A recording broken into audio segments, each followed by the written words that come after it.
Primeiramente, claro, no microfone. Gente querida, eu vou pedir desculpas, mas eu vou aqui cumprir bem meu papel de outsider, ao mesmo tempo que insider. Vou, acho que, contar por quê, mas outsider, eu não sou da comunicação, né? Eu sou etnomusicóloga e vou ler a minha apresentação, então espero que não fique chato. Mas eu já vi que vocês têm uma acolhida tão bonita que acho que até vou me sentir bem com isso. Não. Era esse? Isso. Tu copiaste a pasta, né? Ele tá abrindo outro negócio. É que ele não está em PDF, está no... Tá, peraí. Tá. Vamos botar aqui no modo... Isso, vamos fazer a versão. Agora deu certo. E tomara que dê certo o áudio. Bem, apenas para me apresentar, então, eu venho dessa cidade fronteiriça do sul, Bagé, Rio Grande do Sul, onde eu atuo como professora da Unipampa, embora a minha formação acadêmica tenha sido toda aqui na URGS, né? A graduação, mestrado, doutorado, e eu tenha nascido e crescido aqui em São Leopoldo. Então, eu confesso que eu fico muito feliz acho que é a primeira vez que eu apresento um trabalho de pesquisa aqui em São Leopoldo, na minha cidade natal, e onde eu fiz trabalho de campo. Então, aproveito para parabenizar os organizadores e idealizadores do evento. Está muito bonito, estou aprendendo bastante. E muito obrigada pela acolhida também. Eu faço parte de um grupo de pesquisa interdisciplinar de etnomusicologia. É o grupo de estudos musicais, vinculado aos programas de pós-graduação em música e antropologia social da URGS, que tem atuado nas linhas da antropologia da performance, da antropologia do som. E a antropologia do som é o que eu diria que, de certa forma, eu faço parte ou dialogo. Eu gostaria de iniciar minha apresentação com a reprodução sonora de uma crônica sônica, uma mixagem de sonoridades de um espaço popular não muito longe daqui de São Leopoldo, ou melhor, daqui deste lugar onde a gente está. Neste caso, a cena musical que eu pretendo apresentar é um ambiente discursivo de elaborações narrativas, do que eu tenho chamado de narrativas sônicas, né? Produzidas desde um contexto etnográfico, num entendimento de convívio intenso e prolongado e de uma apresentação interpretativa textual e sonora que tente recuperar os próprios processos intersubjetivos do trabalho de campo, embora aqui eu opte por não falar muito desses processos. Então, a crônica sônica, tomara que o som funcione. Tem que sair daqui, então.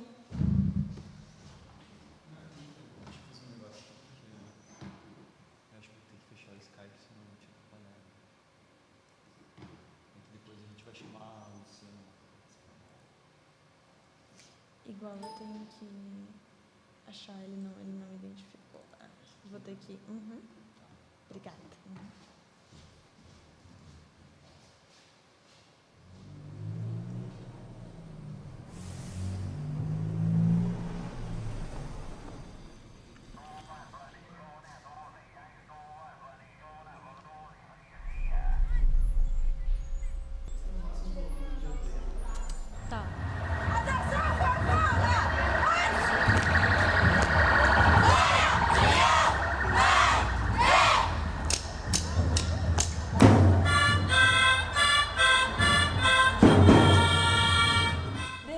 Conta como é que foi o episódio. Precisa eu chegar na pessoa e dizer, tu tá me incomodando com o teu barulho.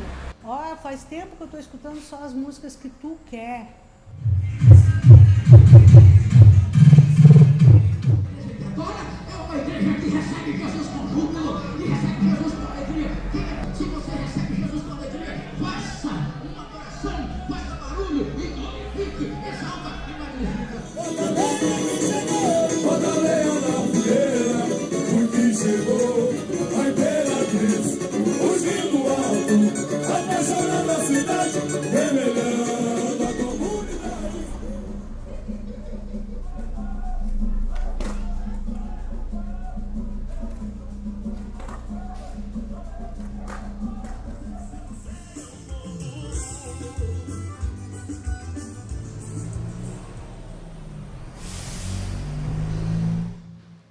Esse fragmento encerra algumas das minhas experiências de campo, depois quiserem, eu posso falar um pouco sobre também como foi o processo de edição, que foi proveniente de uma proposta de uma etnografia da rua e da escuta que eu desenvolvi durante o doutorado, desde 2011 até 2015, em um bairro popular daqui de São Leopoldo, o bairro Feitoria, especificamente a Vila Coab, né, um conjunto habitacional de em torno de 20 mil habitantes, inscrito nas ditas camadas populares brasileiras e frequentemente narrado a partir dos seus estigmas. Desde uma imersão intensa nas ruas da Coab, eu me permiti tomar chimarrão em rodas de conversa na calçada, algumas na rua, acompanhar eventos culturais, presenciar festinhas de aniversário ao som de pagode, performances musicais da fanfarra, da banda marcial da sua escola pública, que andava sonoramente por suas ruas como ensaio, antecipando o 7 de setembro. Pude acompanhar toques de casas de religião de matriz africana e cânticos de igrejas católicas e templos evangélicos, além dos sons dos espaços de sociabilidade, em praças, na escola de samba, local, etc. Entremeados a esses sons, aqueles maquínicos, de oficinas, do constante estado de ajeitamento da estética visual das casas e apartamentos, ou apertamentos, do trânsito de ônibus, dos carros, movidos pelo deslocamento de locais para as regiões mais industriais ou movidos pelos projetos de ascensão social que frequentemente incluíam o deslocamento de adolescentes e jovens para estudar fora do bairro. Ao transitar pelas ruas durante o trabalho de campo, conversar com seus habitantes, os coabeiros, eu notei que esses sons tanto não passavam desapercebidos, como configuravam o que eu tenho entendido, inspirada pelo filósofo Steve Goodman, por dimensão sônica, uma dimensão sônica bem própria. Desde um olhar zimeliano para o contexto, entendendo, portanto, o conflito como forma de associação, os moradores e moradoras da Coab se mostravam como hermeneutas do espaço urbano, desde a perspectiva sônica. Um olhar e escuta ligeiros para as discursividades de coabeiros e coabeiras poderiam informar um domínio narrativo do cotidiano rítmico dos territórios sociais da vila. Um cotidiano que poderia ser identificado a partir dos sons dos momentos sociais do dia e da noite, dos sons da juventude, entre as entradas e saídas de escolares, os sons dos carros com potentes aparelhos de reprodução sonora emitindo, na maior parte das vezes, funks cariocas ou ainda ostentação, os sons dos diferentes territórios religiosos e de pertencimentos étnicos entre escola de samba e escolas de religião, por exemplo, entre outras tantas modalidades sonoras. Como diziam alguns interlocutores, aqui na Coab, música é tumulto, é escutar som alto, é invadir o muro do vizinho através do som. É escutar a minha música e a de outro ao mesmo tempo. Ou, como mais de um interlocutor me contou sobre as figurações sociais mais presentes sonoramente, e aqui o que mais tem é cachorro, crente, criança e batuqueiro. Mas, mais do que uma mera identificação, as interpretações sobre os sons da Coab apontados por meus interlocutores me mostravam sua potência narrativa, ao mesmo tempo que eram polêmicos, conduzindo a fricções entre diferentes regiões morais. Em campo, presenciei vibrantemente os desfiles, entre aspas, de sujeitos que passavam em seus carros com os potentes aparelhos sonoros, emitindo frequências que mexiam com o limiar da audição humana, que invadiam as entranhas e que acho que também não é tão longe da gente, né, através dos graves profundos e da própria intensidade do volume.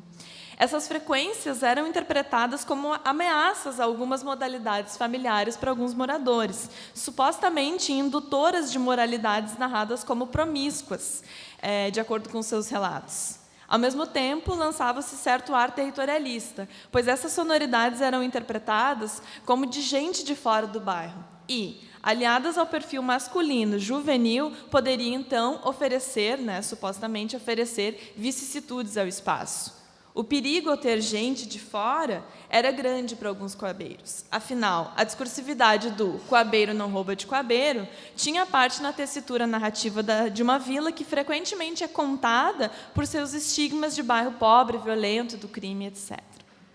Por outro lado, para os sujeitos que desfilavam, geralmente de partes diferentes da vila, andar de carro pelas ruas tinha estatuto socializador, para se reconhecer no território, para flertar, para se posicionar socialmente. Aqui eu não vou entrar em detalhes, mas a potência sonora emitida era muito comumente acionada para chamar a atenção e acabava sendo um elemento associativo na conquista amorosa, no flerte, né?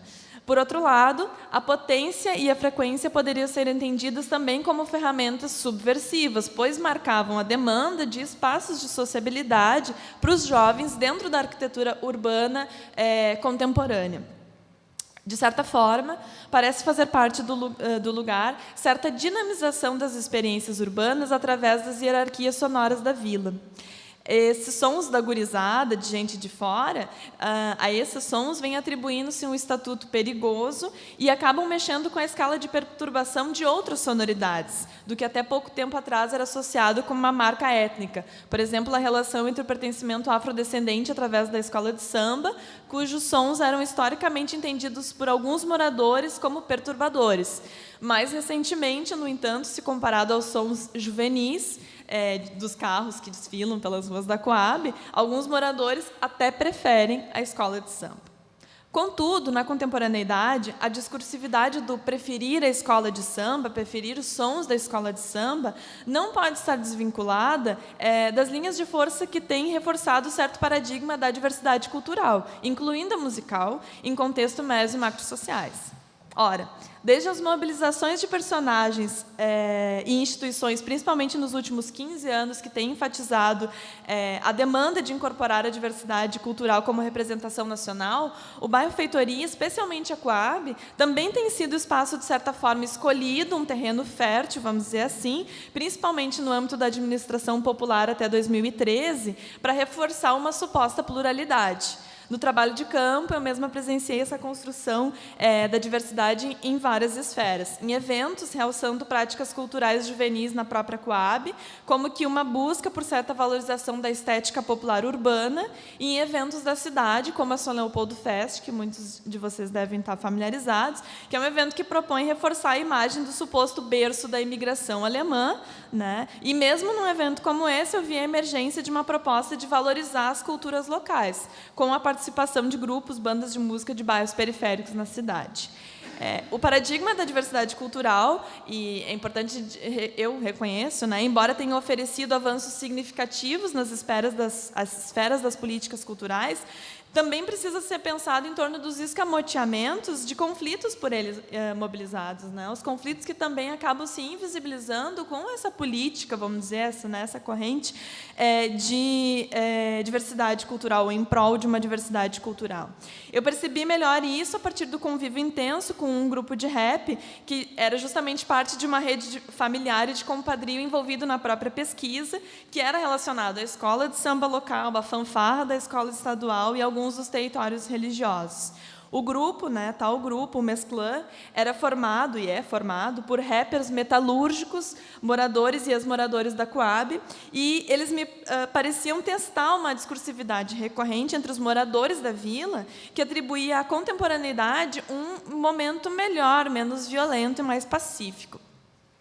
Essa narrativa parecia vincular-se justamente ao paradigma da diversidade cultural, pois emparelhava aquele momento a suposta valorização de saberes locais e práticas musicais populares. Os meus interlocutores rappers, por outro lado, acreditavam que a aparente fase melhor era apenas mais um ciclo e as suas músicas buscavam dar conta da memória de um passado violento na vila.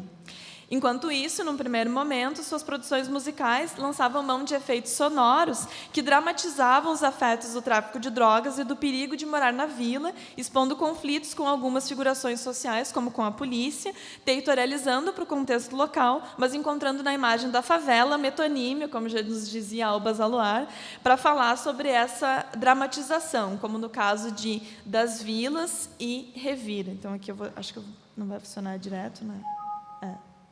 Só vou sair para ir para a pasta. Então, Das Vilas, só um trechinho do refrão. Periferia, favela já faz parte do mundo. Precoce, elástico, tiçou, subúrbio. Presta atenção, praticar o bem, não importa quem. Somos filhos de Deus também. Periferia, favela já faz parte do mundo. Precoce, elástico, tiçou, subúrbio. Presta atenção, é praticar o bem, não importa quem. Somos filhos de Deus também. E Revira. Revira, volta, ira. Prefaces, MC, pacifica os guri da feitoria. As abelhas assassinas na fruição do som no ateliê da rima. Revira, volta, ira. Prefaces, MC, pacifica os guri da feitoria. As abelhas assassinas na fruição do som no ateliê da rima. Uma segunda fase narrada pelos meus interlocutores buscava produzir um som diferente, que reforçasse não apenas os sotaques locais, mas a própria cena musical. E então, a busca pelo ban.